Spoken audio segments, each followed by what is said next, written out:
چونکہ درس سیرت چل رہا تھا، بات یہاں تک پہنچی تھی کہ جب حضور کے دادا عبد المطلب کا انتقال ہو گیا رضی اللہ عنہ، تو پھر اللہ کے نبی علیہ السلام کی کفالت آپ کے چچا ابو طالب نے کی۔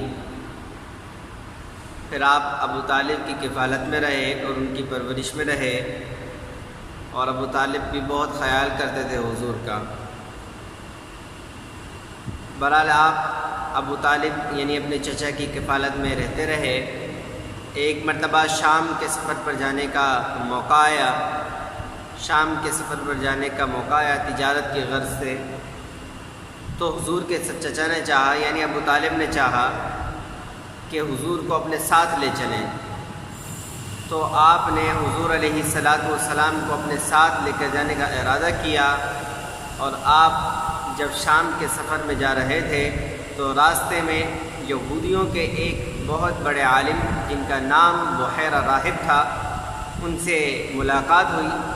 تو انہوں نے حضور کو دیکھتے ہی پہچان لیا کہ یہ کوئی اور عام شخصیت نہیں ہے، یہ آخر الزمان نبی ہے۔ تو اس نے آپ سے پوچھا، تو اس نے ابو طالب سے پوچھا کہ یہ کون ہے؟ تو کہا کہ یہ میرا بھتیجا ہے۔ تو کہنے لگے کہ آپ اس کی سلامتی چاہتے ہو؟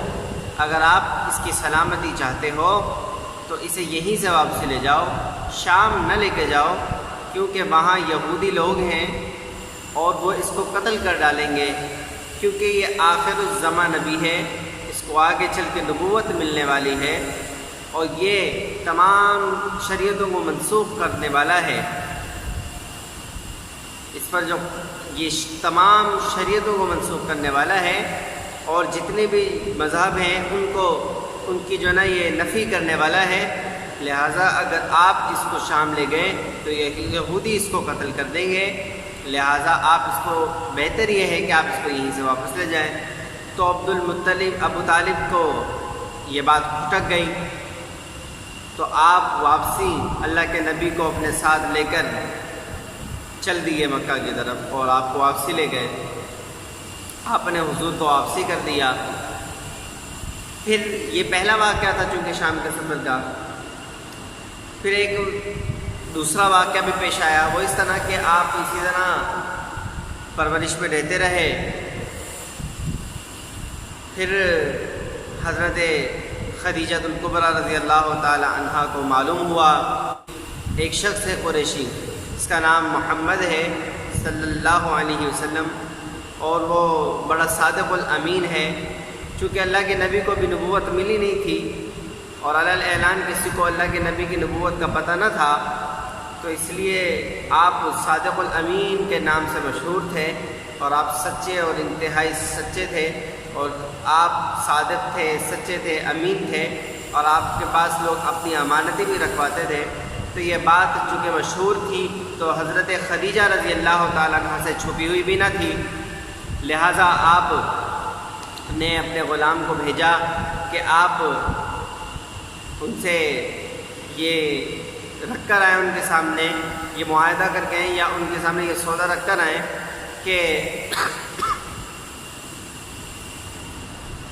شام کے سفر پر آپ کو بھیجنا چاہتی ہوں، اور جو دوسروں کو عام جو معاوضہ دیا جاتا ہے تو اس سے دگنا آپ کو دیا جائے گا، اور آپ کے ساتھ غلام بھی جائے گا جو آپ کی خدمت کے لیے ہوگا، آپ کے ساتھ آپ کی مدد کے لیے ہوگا۔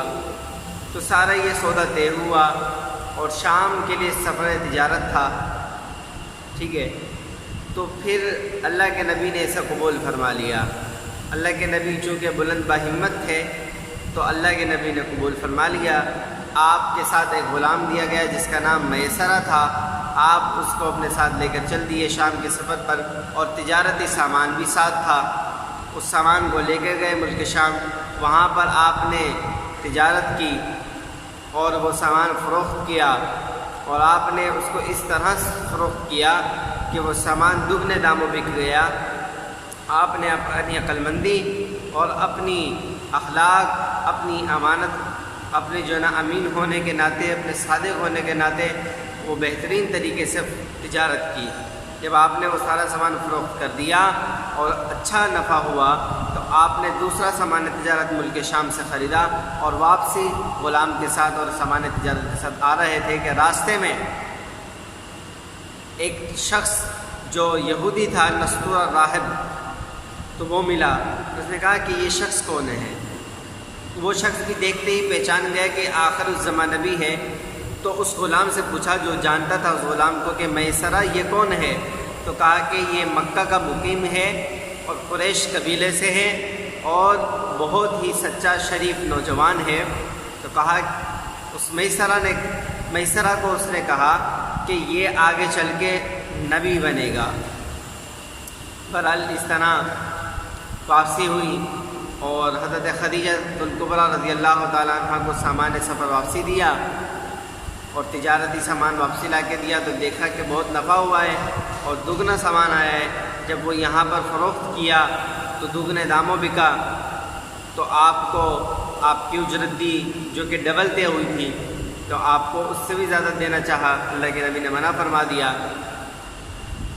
آپ نے اتنا ہی لیا جتنا معاوضہ طے ہوا تھا۔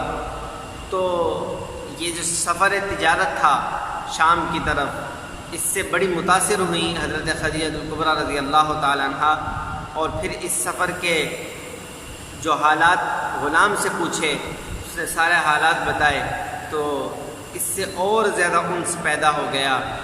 لہٰذا آپ نے نکاح کا پیغام حضور علیہ الصلوۃ والسلام کے پاس بھیج دیا۔ اس وقت اللہ کے نبی صلی اللہ تعالیٰ علیہ وسلم کی عمر تقریباً 25 سال تھی، یعنی ینگ نوجوان تھے، 25 سال عمر تھی، اور اس وقت حضرت خدیجہ رضی اللہ تعالیٰ عنہ کی عمر 40 سال تھی، اور ایک روایت کے مطابق 45 سال تھی۔ یہ مغلطائی کی روایت ہے۔ لہٰذا یہ نکاح جو پیغام بھیجا تھا، اللہ کے نبی نے اس نکاح کے پیغام کو قبول کیا، اور آپ کے چچا ابو طالب نے آپ کا نکاح پڑھایا، اور اس نکاح کا خطبہ آپ کے چچا ابو طالب نے ادا کیا، اور خطبہ ایسا تھا کہ جس میں اللہ کے نبی کی ایسی تعریف تھی کہ جو قابل بیان ہے، لیکن وقت کی تنگی کی وجہ سے بیان نہیں کر سکتا۔ لہٰذا یہ نکاح طے ہوا اور آپ حضور علیہ الصلوۃ والسلام کے نکاح میں آ گئی۔ پھر اللہ کے نبی صلی اللہ تعالیٰ علیہ وسلم کی خدمت میں کتنا عرصہ رہیں؟ تقریباً 24 سال حضرت خدیجہ الکبریٰ رضی اللہ تعالیٰ عنہ 24 سال اللہ کے نبی کی خدمت رہیں، جس میں سے کچھ عرصہ وحی کے نزول سے پہلے کا تھا اور کچھ عرصہ وحی کے نزول کے بعد کا تھا۔ بہرحال یہ اللہ کے نبی کی سیرت کا جو سلسلہ ہے وہ چلا آ رہا ہے۔ اللہ تعالیٰ سے دعا ہے کہ اللہ تعالیٰ ہمیں اللہ کے نبی صلی اللہ تعالیٰ علیہ وسلم کی سیرت پر عمل کرنے کی توفیق عطا فرمائے، اور ہمیں سیرت کی سچی محبت نصیب فرمائے، اور اپنے نبی سے سچی محبت نصیب فرمائے، کیونکہ یہ سیرت کا پڑھنا پڑھانا اور سننا سنانا یہ اللہ سے محبت کا ایک ہمارے اندر جذبہ پیدا کرتا ہے۔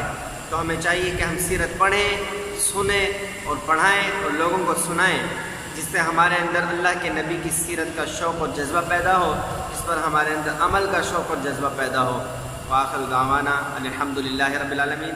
مزید اگلے کلپ میں ملاقات ہوتی ہے۔